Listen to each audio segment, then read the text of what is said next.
Hai, Assalamualaikum warahmatullahi wabarakatuh. Namaku Hawa Maulida Cinda dari kelas 10 B Farmasi, nomor absen 6. Di sini saya akan mempresentasikan tentang PowerPoint saya dengan mata pelajaran dasar-dasar kefarmasian bab 1 dengan judul Ketentuan Kefarmasian dan Farmakopi Indonesia. Yang pertama ada sejarah kefarmasian.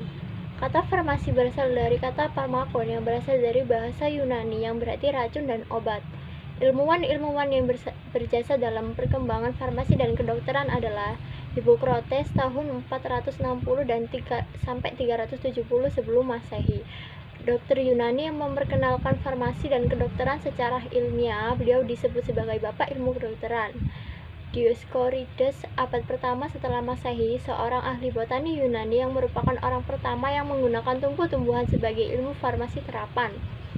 Galen tahun 130 sampai 200 Masehi, seorang dokter dan ahli farmasi dari Yunani. Karyanya dalam ilmu kedokteran dan obat-obatan yang berasal dari alam, formula dan sediaan farmasi adalah farmasi Galenica. Philippus Aurelius Theophrastus Bombastus von Herheim tahun 1493 sampai dengan 1541 Masehi, seorang dokter dan ilmiah dari Swiss yang menyebut dirinya Paracelsus. Sangat besar pengaruhnya terhadap perubahan farmasi, menyiapkan bahan dan obat secara spesifik dan memperkenalkan zat kimia sebagai obat internal. Yang pertama adalah farmakologi atau ilmu khasiat obat, ilmu yang mempelajari tentang obat-obatan dan pengaruhnya kepada makhluk hidup. Farmakologi merupakan salah satu ilmu yang mempelajari tentang bagian-bagian tanaman atau hewan yang dapat digunakan sebagai obat alami. Galenica adalah ilmu yang mempelajari tentang pembuatan sediaan atau preparat obat dengan cara sederhana dan dibuat dari alam, yaitu tumbuhan dan hewan. Kimia farmasi, ilmu yang mempelajari tentang kimia obat yang berhubungan dengan zat anorganik ataupun organik, baik untuk tujuan pengobatan, analisis atau pemeriksaan maupun pembukuan.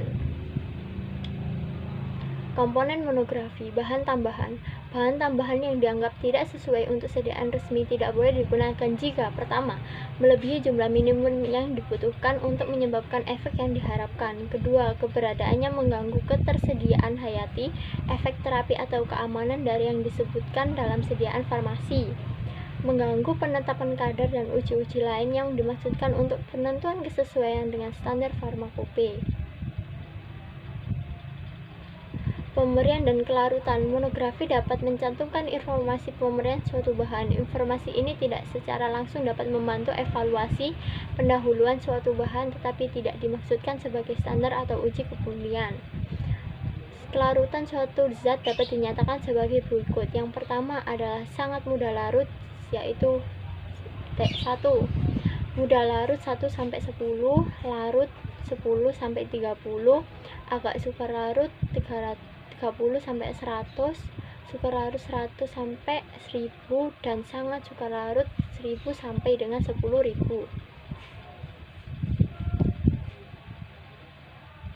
Yang kedua adalah senyawa asing dan cemaran. Pengujian terhadap adanya senyawa asing dan cemaran dimaksudkan untuk membatasi senyawa tersebut sampai pada jumlah yang tidak mempengaruhi bahan pada kondisi penggunaan biasa. Cemaran lain. Jika monografi memuat penetapan kadar atau uji cemaran organik berdasarkan kromatografi, selain uji sisa pelarut dan prosedur monografi tidak dapat mendeteksi identitas dan jumlah cemaran dalam bahan yang diketahui harus dinyatakan sebagai cemaran lain. Wadah dan penyimpanan. Penyimpanan pada kondisi yang tidak ditentukan. Jika tidak ada petunjuk dan pembatasan yang khusus pada wadah dan penyimpanan monografi atau pada etiket, kondisi penyimpanan harus pada ruangan dengan suhu terkendali, terlindungi dari lembab, dan terlindung dari cahaya selama pengangkutan atau distribusi. Wadah. Wadah adalah suatu tempat penyimpanan yang berhubungan langsung atau tidak langsung dengan bahan. Terdapat beberapa macam wadah yang dapat digunakan sebagai tempat penyimpanan sediaan farmasi, di antaranya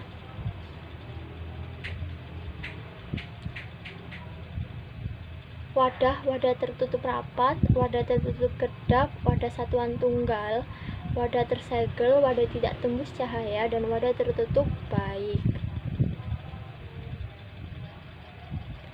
suhu dan kelembapan penyimpanan. Lemari pembeku biasanya menunjukkan ruangan dengan suhu dipertahankan secara termostatik antara 20 derajat Celcius dan 10 derajat Celcius. Dingin tidak lebih dari 8 derajat Celcius dan sejuk antara 8 derajat Celcius dan 15 derajat Celcius. Suhu ruang dingin terkendali adalah sekitar 2 derajat Celcius dan tidak lebih dari 8 derajat Celcius. Suhu ruang tidak lebih dari 30 derajat Celcius.